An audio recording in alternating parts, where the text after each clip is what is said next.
Hello out there, everyone. Welcome to class. This is Dr. Dax. Once again, we are in week 2 of your 11-week course in infrastructure hardware. And so I hope that everybody out there is doing well, that you've had a great weekend and you're eager to get started as I am. I'm really excited. This is our first official week because last week was a half week and we only had one introductory class and touched on some stuff a little bit, but we didn't go too deep. And we intended to have 2 classes last week. So didn't make it through 2. We just got 1. And so this week I'm going to hit 3 classes. So take a look at the announcements. If you haven't seen them, it's going to tell you exactly when the second and third recordings are going to take place. But this is your first one for the week out of 3. And I am glad you're here. So let's go ahead and dig in and get started. It looks like no one else has chimed in yet, but that's okay. Sometimes we have some stragglers come through. We'll go ahead and start on time and dig further into some Module 1 material. So sit back, relax, grab you a cup of coffee, and let's dig in as I pull up and share our presentation. And I hope that you guys have had a chance by now to dig into the material and look around at the ebook and the LMS page and get a feel for that if you haven't seen it before. All right.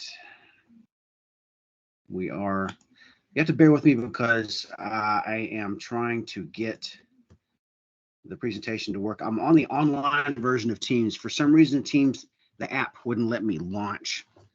So hopefully now you can see the presentation. Storage management actually was what we started talking about last week on Thursday, and we want to review some of that material just real briefly, and then we'll dig into some new stuff. So in lecture 1, we touched on some things like this. We did an introduction to information storage technology. We talked about the importance of big data and how we have to really harness that power, and it all starts with storage. So we reviewed data creation and the amount of data being created to understand the value of data to a business and why it's important to store it properly.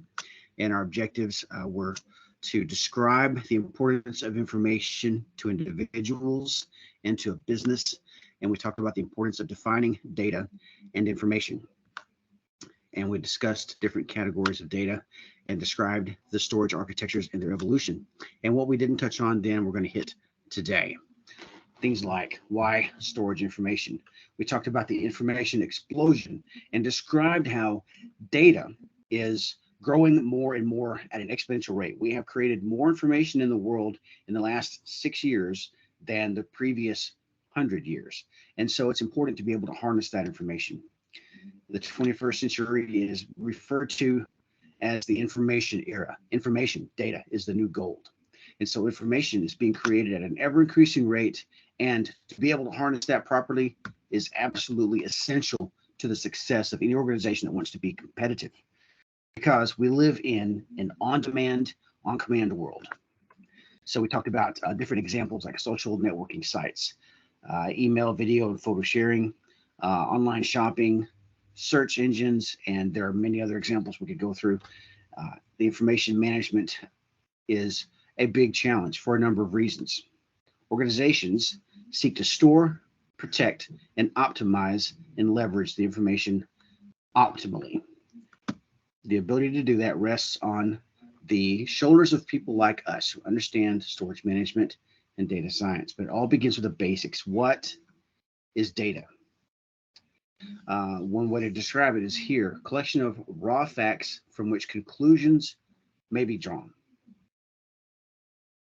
Data can come from a number of sources, but at the end of the day, in terms of digital storage, it all boils down to binary information. It becomes digital data, ones and zeros, stored in the forms of bytes, kilobytes, megabytes, and so forth.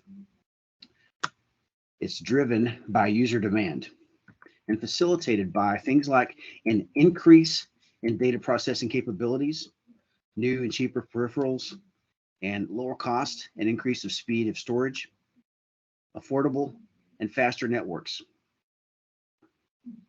So let's ask the question, who creates data? Where does it come from? It comes from individuals. People that do anything like make a bank transaction online, up to the obvious examples of people who call themselves content creators, people that upload videos for entertainment purposes or information or education, whatever the case may be. Those individuals are creating mountains of data every day. Businesses create data constantly creating data. So what kind of data is out there? Well, we can categorize it in different ways. Data can be categorized in two general flavors, structured or unstructured data. And what is the difference? Well, if you take a look at that pie chart down here, you see that unstructured data makes up the majority, 80%. Structured data is the other 20%. Unstructured data is anything that's kind of random and not structured in a way that is straightforward and simplistic. It can be complex and sort of chaotic. Images, manuals, x-rays, web pages, rich media, videos, all that kind of stuff. So structured can be put into a database and quickly accessed and easily read. Things like spreadsheets. That's a classic example of a structured data file. Unstructured data is things that include forms, images, audio, video. Over 80% of enterprise data out there is unstructured, so keep that in mind. Data and information are not mutually exclusive, but they're not the same thing. What do individuals or businesses do with the data they collect? What can they draw from that? Well, they turn it into information. Okay, we draw information from the data. Information is basically the intelligence and knowledge that we can derive from data. Businesses make it a point to analyze raw data in order to identify meaningful trends. It is an art and a science, mostly science, going in and taking a look at the data and understanding how to ask the right questions and how to extrapolate in what direction to go. For example, we can take a look at the buying habits and patterns of customers. Maybe it's important in the medical industry to look at the health history of patients and understand what data is important and what correlates to the target data the most. And their virtuous cycle of information is the information begets information. Every time we learn something, it brings up more questions. And when you're really good at it, you can ask the right questions and you can chase the right rabbit. And we talked about the amount of data that gets uploaded. In YouTube, YouTubers upload about 720,000 hours of fresh video content per day. That's actually an old statistic. It's probably over a million by this time. I don't have the newest numbers, but it's got to be massive. It's massive. Over 500 hours of video were uploaded to YouTube every minute in 2020. That is mind-boggling. It equals 30,000 new video uploads per hour. So between 2014 and 2020, the number of video hours uploaded grew by about 40%, and I expect that trend continued, if not increased, because if anything, the pandemic probably encouraged even more data creation, video creation. So that's how much is created and uploaded. How much is consumed? That's actually a different question. So take a look at TikTok. On average, TikTok users approximately take in 840 megabits or just under a gig of data every hour. According to a survey conducted in 2022, adults in the United States spent an average of 46 minutes a day on TikTok. And that's from what they reported. I'm going to guess that the number is much larger because most people are embarrassed to say how much time they spend looking at those silly videos. So it's interesting that users take in just under a gig of data in an hour of constant watching. I was on a data plan not long ago that gave you 2 gigs of data a month. So can you imagine in 2 hours using up your monthly allotment of data and then racking up some bills? Yeah, that would be pretty incredible. So here we go. We mentioned a while ago the virtuous cycle of information. In the virtuous cycle of information, it basically disappears. Come back. Okay. You are looking at the cycle. It starts with creators of information, and they could enter the information into the system through uploads. and it goes over the network, both wireless and wired. And there's a centralized information storage and processing phase. Then it goes through the network again to users of information who download the information. And that cycle creates a demand for more information, which leads to the creation of more, which leads to more processes. And round we go. Now, content creators take advantage of this by selling advertising and making a business out of gathering as many views and likes as possible. What does that mean to a business? We know content creators have played the game a certain way. Businesses can use data as well to create a competitive advantage. They use it for things like identifying any business opportunities by looking at the market, observing different trends, what customers are available where, who they need to market to, where those dollars and resources need to really go to maximize their time and money. They can take a look at things like buying and spending patterns, internet stores, retail stores, supermarkets. You can take a look at customer satisfaction, customer service. We can track things like deliveries, tracking shipments, and extrapolate how well that is going, identify weak links in the chain. And you can look at patterns that lead to changes in existing business. This is all a part of analytics. And in my web analytics class, we go a lot more into detail, but what I tell them is what I'll tell you, and it's a constant refinement. It's not just a set up your system and you go. It's a constant evaluation of the metrics, identifying what's important, and going back and making changes to not only the business, but the digital presence, the marketing efforts. You can identify opportunities to reduce cost, exploring things like JIT, just-in-time inventory, and eliminate overstocking of products, optimizing shipment and delivery, establish new services, things like security alerts for stolen credit card purchases that can help to really improve the business in terms of their public persona. You target marketing campaigns, communicating to customers with high account balances about a special savings plan, that kind of thing. So information is absolutely crucial. I think we've made that case. With the need for information, we need to be able to store it and protect it properly. Now, data created by individuals or businesses must be stored for further processing and analysis. So the type of storage is based upon the type of data and then the rate at which the data is created and used. Let's take a look at some examples. Individuals can have data like digital images, things on their cell phone, DVDs, hard disks, portable disks, thumb drives. Businesses can store data on hard disk, external disk arrays, tape libraries, RAID arrays. And in the storage model, there's an evolution, okay? There are different forms of storage. We can use a centralized model of storage, which is where mainframe computers typically on site hold onto the data, or decentralized, where the organization partners with client server organizations and the server model is somewhere else. The data can be spread across many servers. It can be localized, but in multiple servers. That way, if something happens to one, there could be a form of redundancy, and we'll talk about that. In centralized storage networking, an example of that is Hue repositories. So let's talk about the evolution of architecture.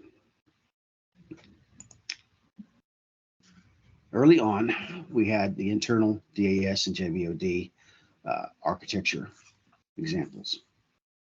Later on, you've heard about these, the RAID arrays, and that led to the development and evolution of the SAN and NAS. And we'll talk about what all this means.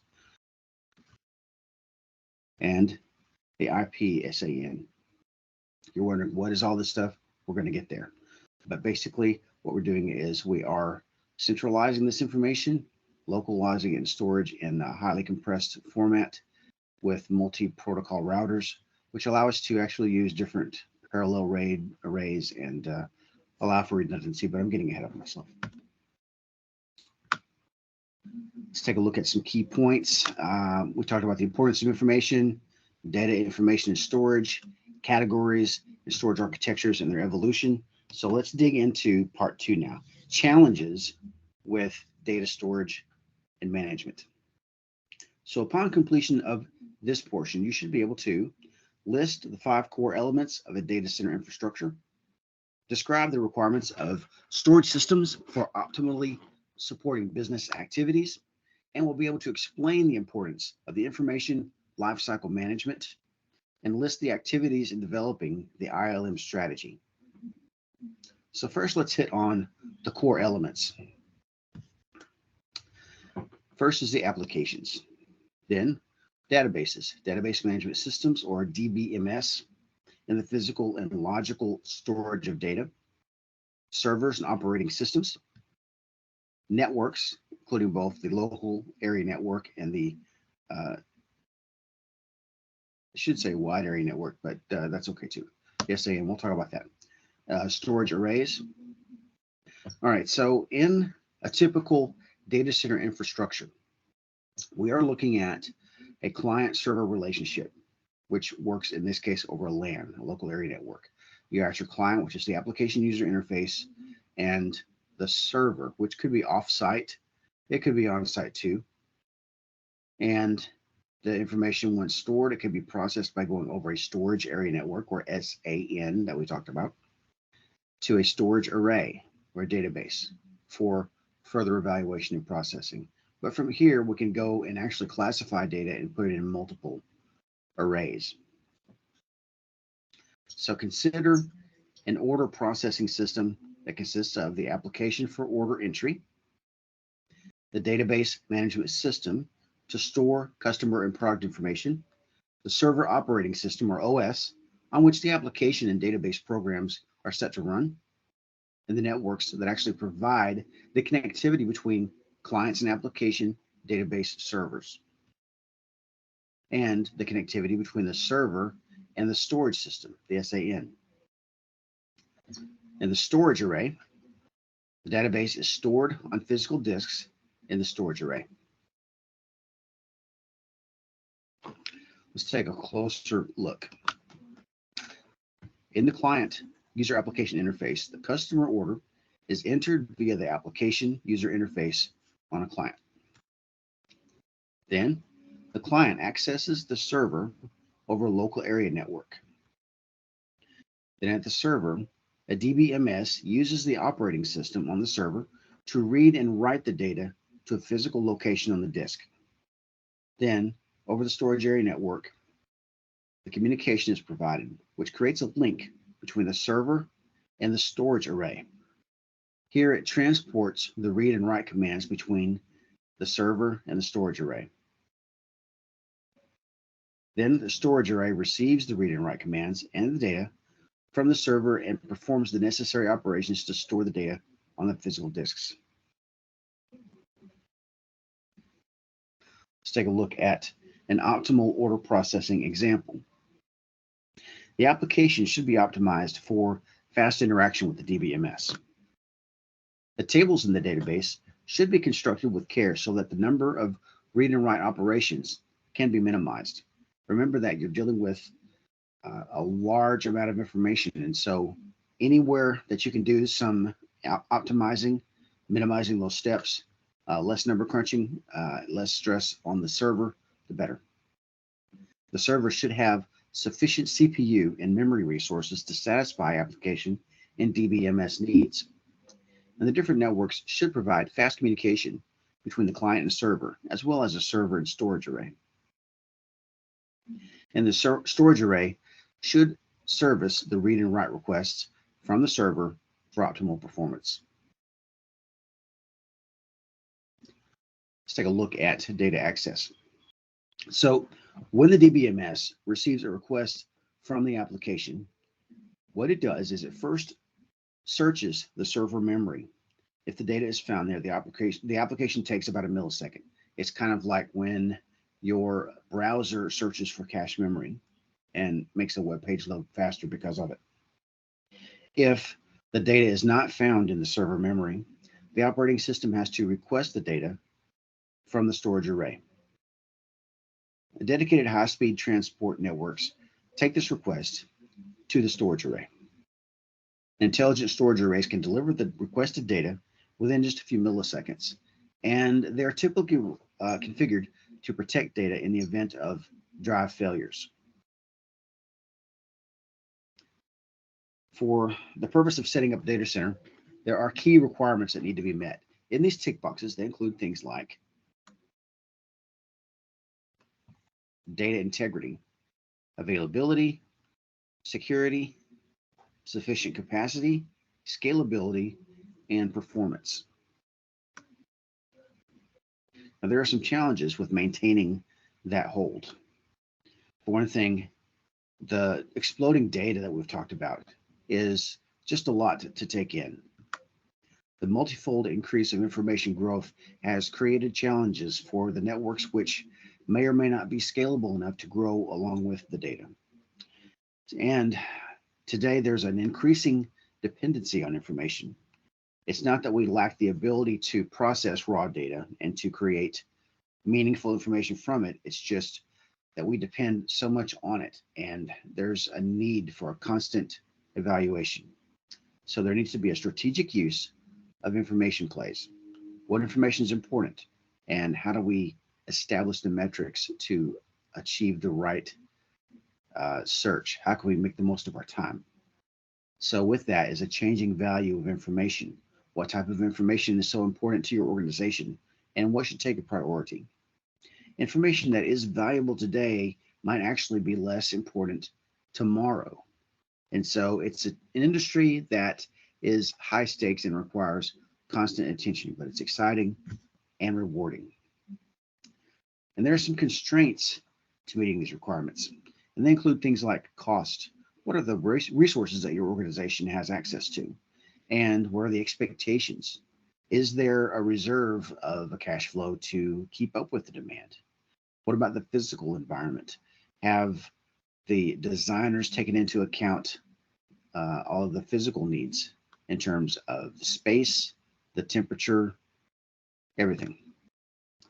And the maintenance and support, is it handled internally?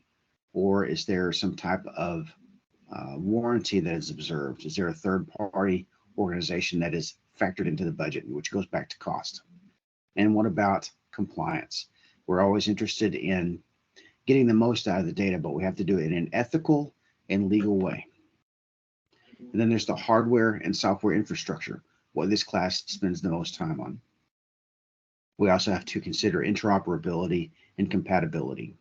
And that goes along with understanding the technology enough that you can shop for things not just based on cost and what the performance claims they can do, but how well does it talk to your equipment? Maybe you have legacy equipment that operates only a certain way and within very specific constraints.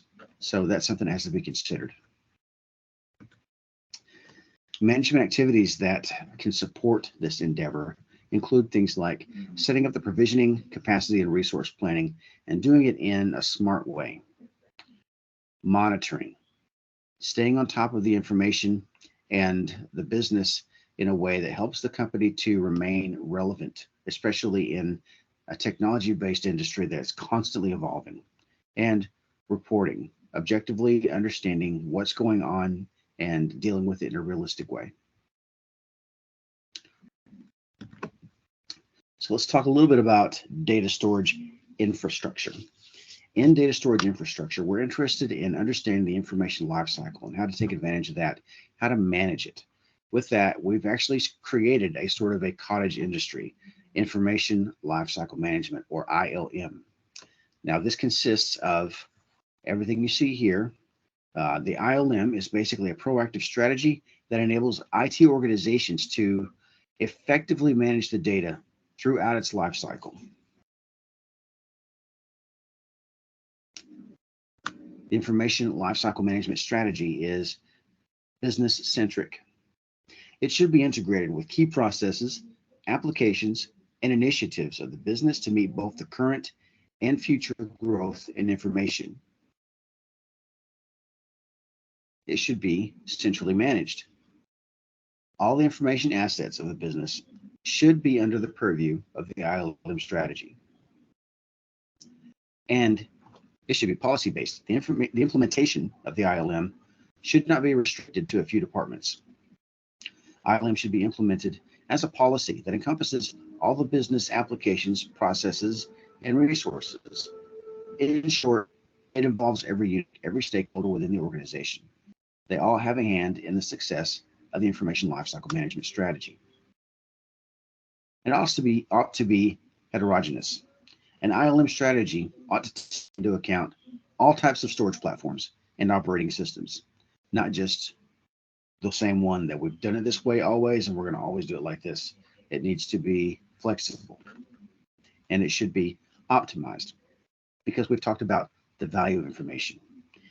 The value of information does vary from time to time, and an ILM strategy should consider the different storage requirements and allocate storage resources based on the information's value to the business. That requires an objective look that goes consistently. The ILM process is pictured here, kind of watered down a little bit, but it gives you an understanding of what we're doing. Policy-based alignment of storage infrastructure with data value. We classify data applications based upon business rules. Implement policies with information tools. We participate in integrated management of storage environments and organize storage resources to align with data classes. And we constantly evaluate this model. There are benefits of implementing ILM that we should know about. For one thing, it provides an improved utilization. The organization can take advantage of tiered storage platforms that really create a situation where optimization is key. It provides simplified management to processes, tools, and automation, and points to a simplified backup and recovery system. A wider range of options to balance the need of the business continuity should be available to make the ILM strategy successful. And it can help to maintain compliance. Knowledge of what the data needs to be dealt with, how it needs to be protected, and for how long. That should be based upon local ordinances, regulations, and internal rules. And it also provides the benefit of a lower total cost of ownership. ILM is everybody's job, and so it spreads the ownership around the organization and aligns the infrastructure and management costs with the information value. All right, so let's take a look at what we've hit on. We've gone through quite a bit, like drinking from a fire hose. So some key points covered here include the 5 core elements of a data center infrastructure, key requirements of storage systems to support business activities, as well as some of the constraints. And we hit on the ILM strategy a little bit, talked about the importance, characteristics, and activities in developing an ILM strategy. And that says IML, but that's a typo. It should say ILM implementation. And we talked about the benefits of ILM. Hopefully you've gotten in and taken a look at your first chapter and started your second chapter. Some key points that you should see are the importance of data, information, and storage infrastructure, the types of data, its value and key management requirements of a storage system, the evolution of storage architectures, the core elements of a data center, and the importance of the ILM strategy. And if you have any questions, I encourage you guys to reach out to me at dax.bradley@rasmussen.edu. You can also call or text me, 252-458-7176. So with that, I'm going to back out of it, and I hope that this information has been helpful for you guys in getting your toes wet and getting a little bit deeper into Module 1. Coming up on Thursday, we're going to describe the storage system environment with a little bit more detail.